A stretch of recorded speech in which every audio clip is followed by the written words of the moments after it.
దేవుని పరిశుద్ధ నామమునకు ఘనత మహిమ ప్రభావములు కలుగునుగాక. హల్లెలూయా. ఈ అనుదిన బైబిల్ ధ్యానములకు మీ అందరినీ మన రక్షకుడు ప్రభువైన యేసు క్రీస్తుల వారి పరిశుద్ధ నామములో ప్రేమతో ఆహ్వానిస్తున్నాను. ప్రియులారా, 2026వ సంవత్సరము లెంట్ సీజన్లో ప్రవేశించాము. దేవుని మహాకృపను బట్టి నిన్నటి దినాన యాష్ వెనస్డే భస్మ బుధవారపు ఆరాధనను జరిగించుకోవడానికి దేవుడు మనందరికీ కృప చూపాడు. అయితే ఎందుకు మనమందరము దేవుని సన్నిధానంలో ఇలాంటి ఉపవాసములతో గడపాలి? ఎందుకు దేవుని సన్నిధిలో మనము కనిపెట్టుకొనాలి? ఈ బూడిదకున్నటువంటి ప్రాముఖ్యత ఏమిటి? బూడిద దేనిని సూచిస్తూ ఉన్నది అనేటువంటి విషయాలను ధ్యానించుకొనడానికి ప్రయత్నం చేద్దాం. యోవేలు గ్రంథము 2వ అధ్యాయము 11వ వచనం నుంచి చదువుకుందాం. యోవేలు గ్రంథము 2వ అధ్యాయము 11వ వచనం నుంచి. యెహోవా తన సైన్యమును నడిపించుచు ఉరుము వలె గర్జించుచున్నాడు. ఆయన దండు బహుగొప్పదై ఉన్నది. ఆయన ఆజ్ఞను నెరవేర్చున్నది బలము గలది. యెహోవా దినము బహుభయంకరము, దానికి తాళగలవాడెవడు? ఇప్పుడైనను మీరు ఉపవాసముండి కన్నీరు విడుచుచు దుఃఖించుచు మనఃపూర్వకముగా తిరిగి నా యొద్దకు రండి. ఇదే యెహోవా వాక్కు. మీ దేవుడైన యెహోవా కరుణా వాత్సల్యములు గలవాడును, శాంతమూర్తియు, అత్యంత కృపగలవాడునై ఉండి తాను చేయ ఉద్దేశించిన కీడును చేయక పశ్చాత్తాపపడును గనుక మీ వస్త్రములను కాక మీ హృదయములను చింపుకొని ఆయన తట్టు తిరుగుడి. మీ వస్త్రములను కాక మీ హృదయములను చింపుకొని ఆయన తట్టు తిరుగుడి. ఒకవేళ ఆయన మనస్సు త్రిప్పుకొని పశ్చాత్తాపపడి మీ దేవుడైన యెహోవాకు తగిన నైవేద్యమును పానార్పణమును మీకు దీవెనగా అనుగ్రహించును. అనుగ్రహింపడని ఎవడు చెప్పగలడు? సియోనులో బాకా ఊదుడి, ఉపవాస దినము ప్రతిష్ఠించుడి, వ్రత దినము నియమించి ప్రకటన చేయుడి, జనులను సమకూర్చుడి, సమాజ కూటము ప్రతిష్ఠించుడి, పెద్దలను పిలువనంపించుడి, చిన్నవారిని స్తన్యపానము చేయు బిడ్డలను తోడుకొని రండి. పెండ్లి కుమారుడు అంతఃపురములో నుండి, పెండ్లి కుమార్తె గదిలో నుండి రావలియును.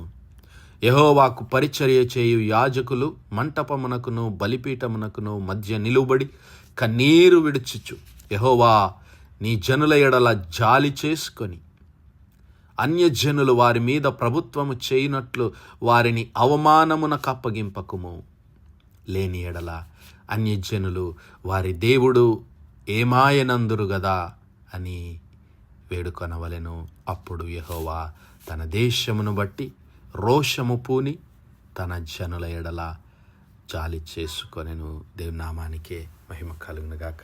ప్రియులారా, ప్రవక్త అయినటువంటి యోవేలు మరి ఇశ్రాయేలు ప్రజల స్థితిగతులను చూసి, మరి ఇశ్రాయేలీలు దేవుని సన్నిధిలో వారు చేసినటువంటి తిరుగుబాటినంతటిని బట్టి, మరి ఇశ్రాయేలు ప్రజలు, ఆ యూదా జనాంగము దేవుని సన్నిధిలో మరి దేవునికి విరోధముగా జీవిస్తున్నటువంటి జీవితం అంతటిని బట్టి వారిని హెచ్చరిక చేస్తూ ఉన్నాడు. ఆ యోవేలు గ్రంథం 1వ అధ్యాయం 5వ వచనంలో ఆయన అంటున్నాడు, మత్తులారా మేలుకొని కన్నీరు విడువుడి, ద్రాక్షారస పానము చేయువారలారా రోదనము చేయుడి. క్రొత్త ద్రాక్షారసము మీ నోటికి రాకుండా నాశనమాయను. లెక్కలేని బలమైన జనాంగము నా దేశం మీదికి వచ్చి ఉన్నది. వాటి పళ్ళు సింహపు కోరల వంటివి, వాటి కాటు ఆడు సింహపు కాటు వంటిది. అవి నా ద్రాక్ష చెట్లను పాడు చేసి ఉన్నవి, నా అంజూరపు చెట్లను తుత్తునియలుగా కొరికి ఉన్నవి. బెరడు ఒలిచి వాటిని పారవేయగా చెట్ల కొమ్మలు తెలుపాయెను. మరి ఆ ఇశ్రాయేలీయుల పరిస్థితి ఎలాగుంది అంటే, ఇదిగో మరి సింహము దాడి చేసినటువంటి ఆ యొక్క తోటల వలె, ఆ కోరలు కలిగినటువంటి సింహము తోటలను ఏ విధంగా మరి పాడు చేస్తుందో తన ఉగ్రత చేత, ఆడు సింహము మరి తన ఉగ్రత చేత ఆ పంటలన్నిటినీ కొరికి పారవేసిందంట. అలాగ ఉంది. లెక్కలేనటువంటి బలమైన జనాంగము ఆ దేశం మీదకి దండెత్తి వచ్చి ఆ దేశంలో ఉన్నటువంటి యవనస్తులను మరి బానిసలుగా తీసుకెళ్ళి వారందరినీ నశింపజేస్తూ ఉంది. మరి మత్తులైనటువంటి ఓ ప్రజలారా, ఇకనైనా మీరు మేల్కొనండి. ఇదంతా ఎందుకు జరుగుతుంది అంటే, ఇదిగో ఇశ్రాయేలు జనాంగం, ఆ యూదా జనాంగము దేవుని సన్నిధిలో చేసినటువంటి తిరుగుబాటును బట్టి, దేవుని సన్నిధిలో మరి తమను తాము హెచ్చించుకొని దేవునికి విరోధముగా వారు జీవిస్తున్నటువంటి వారి క్రియలన్నిటిని బట్టి దేవుడు వారిని శత్రు చేతికి అప్పగిస్తూ ఉన్నాడు. అందుకే మరి ఆ ఇశ్రాయేలు ప్రజలు, ఆ దేవుని ప్రజలు దేవుని సన్నిధానంలో తమను తాము తగ్గించుకొనవలసినటువంటి సమయము ఆసన్నమైనది. లేని ఎడల దేవుడు తన తీర్పును వారిపైకి పంపబోతున్నాడు. దేవుడు తన ఉగ్రతను వారి మీద కృమ్మరించబోతున్నాడని ఆ యొక్క ప్రవక్త అయినటువంటి యోవేలు ద్వారా దేవుడు తెలియజేస్తూ ఉన్నాడు. అందుకే మరి మీరు ఉపవాస దినాన్ని ప్రతిష్ఠించండి. మీ వస్త్రములను కాదు, మీ హృదయములను చింపుకొని ఆయన తట్టు తిరగండి. ఇప్పుడైనా మీరు ఉపవాసముండి కన్నీరు విడుచుచు దుఃఖించుచు మనపూర్వకంగా దేవుని యొద్దకు రండి. చిన్నలు పెద్దలు అందరూ దేవుని యొద్దకు రావాలి. పెండ్లి కుమారుడు పెండ్లి కుమార్తె ఇదిగో స్తన్యపానము చేయుచున్న బిడ్డలను సైతము తోలుకొని రండి. హల్లెలూయా. ఎందుకంటే ప్రియులారా, మరి దేవుని ఉగ్రత అంత భయంకరమైనది. ఆ దేవుని ఉగ్రత నుండి నేను తప్పించబడాలనే దేవుడు కోరుకుంటున్నాడు. అందుకే తన ప్రవక్త ద్వారా దేవుడు ఈ హెచ్చరికలు చేస్తూ ఉన్నాడు. యోబు గ్రంథాన్ని మనం ఒకసారి గమనిస్తే, యోబు గ్రంథము 42వ అధ్యాయం మొదటి 6 వచనాలు చదువుకుందాం. యోబుకు యెహోవా ప్రత్యక్షమై మరి యోబుతో అనేకమైనటువంటి ఆ సృష్టిని గూర్చినటువంటి విషయాలను, సృష్టి కార్యములను,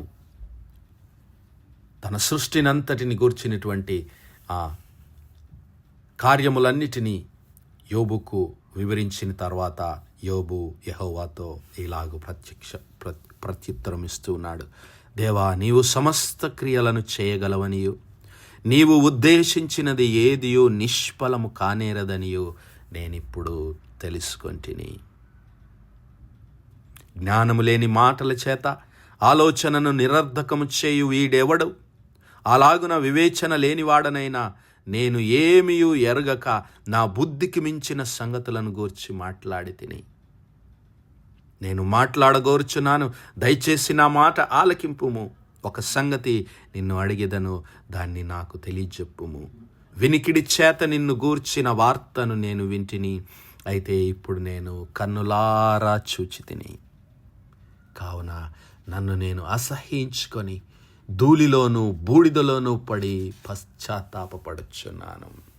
నామానికి మహిమ కలుగును గాక. ప్రియులారా, మరి యోబు దేవుని గురించి ఎన్నో మాటలు విన్నాను. అయ్యా దేవా, నేను నీ గురించి ఎన్నో మాటలు వినికిడి ద్వారా నేను విన్నాను, కానీ ఇప్పుడు నేను కన్నులారా చూచుచున్నాను. ఎప్పుడు మరి ఆ సాతాను చేత శోధించబడిన వాడై, తన శరీరమంతా పుండ్లు కురుపుల చేత బాధించబడిన వాడై, మరి మరణమునకు దగ్గరగా వెళ్ళి కూడా దేవుని కొరకు నిరీక్షణ కలిగి జీవించినటువంటి యోబును దేవుడు దర్శించినప్పుడు యోబు పలికిన మాటలు, దేవా నీవు సమస్త క్రియలను చేయగలవనియు, నీవు ఉద్దేశించిన ఏ సంగతి నిరర్ధకము నిష్ఫలము కాలని తెలుసుకున్నాను అంటున్నాడు. నేను విన్నాను, కానీ ఇప్పుడు కన్నులారా చూచుచున్నాను. అందుకే నన్ను నేను తగ్గించుకొని ధూళిలోను బూడిదలోనూ పడి పశ్చాత్తాపపడుతూ ఉన్నాను అంటున్నాడు.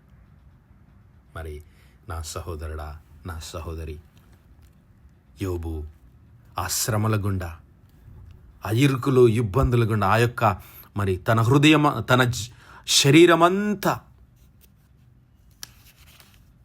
ఆ కురుపుల చేత బాధించబడి, పుండ్ల చేత బాధించబడి, సాతాను చేత హింసించబడిన తర్వాత ఏ మాటలు పలికాడు.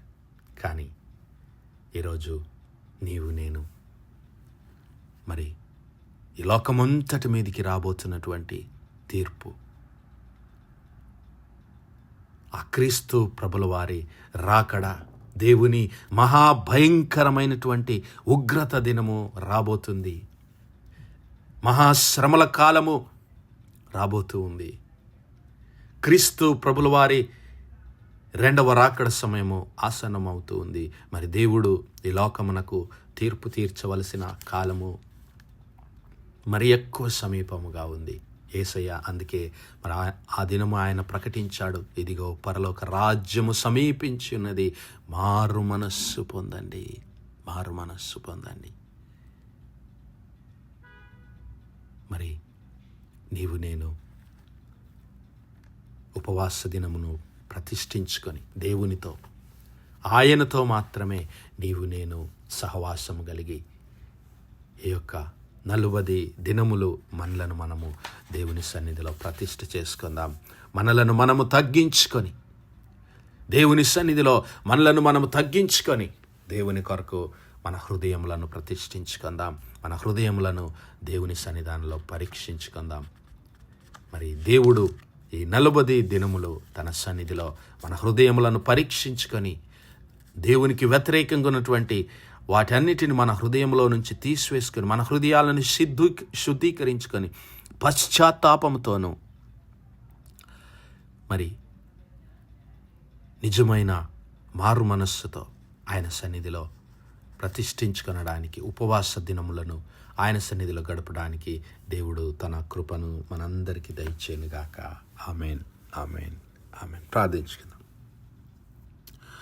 హల్లెలూయా, హల్లెలూయా, హల్లెలూయా, హల్లెలూయా. స్తోత్రము, స్తోత్రము, స్తోత్రము, స్తోత్రములు తండ్రి. అత్యంత కృపాభరితుడువు, అత్యున్నత సింహాసనంపై ఆసీనుడవైన మా ప్రియ పరలోకపు తండ్రి, చెమగలిగిన మా దేవ, సైన్యములకు అధిపతి వాగు మా యెహోవా తండ్రి, కృపా కనికరములు గల మా ప్రభువా, సూర్యోదయం మొదలుగు నీంత మట్టుకు మా తండ్రి మీ చాలా రెక్కల నీడని భద్రపరిచి, అయ్యా మరొకసారి మీ ప్రియ కుమారుడు మా ప్రభువైన యేసు క్రీస్తుల వారి పరిశుద్ధ నామములో దేవా మీ కృపా సన్నిధానంలో ప్రార్థించడానికి సజీవ లెక్కలో మమ్మల్ని ఉంచిన దేవా మీకు స్తుతులు, స్తోత్రాలు తండ్రి. దినమెల్లా మీ యొక్క పరిశుద్ధాత్మ సహాయము, ఆదరణ, సహవాసము మాకు అనుగ్రహించి నడిపిస్తున్న దేవా మీకే స్తుతులు, స్తోత్రాలు. అవును మా తండ్రి, మా హృదయాలను మేము పరీక్షించుకొని పశ్చాత్తాపముతోను అయా నిజమైన మారు మనస్సు కలిగి మా యొక్క శరీర కార్యములను, మాలో ఉన్నటువంటి పాపపు స్వభావమునంతటిని విడిచిపెట్టి అయా మమ్మల్ని మేము తగ్గించుకొని మీ సన్నిధానంలో ప్రార్థన ఉపవాసములతో గడపటానికి, అయా మీ ప్రేమ సహవాసాన్ని పొందుకోవడానికి మమ్మల్ని మేము ప్రతిష్ఠించుకొనిచుండగా మీ యొక్క పరిశుద్ధాత్మ శక్తిని, అభిషేకాన్ని మాకు అనుగ్రహించి అయా ఈ 40 దినములు మీ ప్రియ కుమారుడైన క్రీస్తు ప్రభుల వారి సహవాసంలో మమ్మల్ని మేము పరీక్షించుకొని మీ కొరకు సమర్పించుకునే భాగ్యం మాలో ప్రతి ఒక్కరికి దయచేయమని సమస్త మహిమ ఘనత ప్రభావాలు మీకే చెల్లిస్తూ మా ప్రభును మీ ప్రియ కుమారుడు మా రక్షకుడునైన యేసు క్రీస్తుల వారి పరిశుద్ధ నామమున ప్రార్థించి వేడుకుంటున్నాం మా పరలోకపు తండ్రి. Amen, amen, amen. God bless you all. Praise the Lord. Shalom.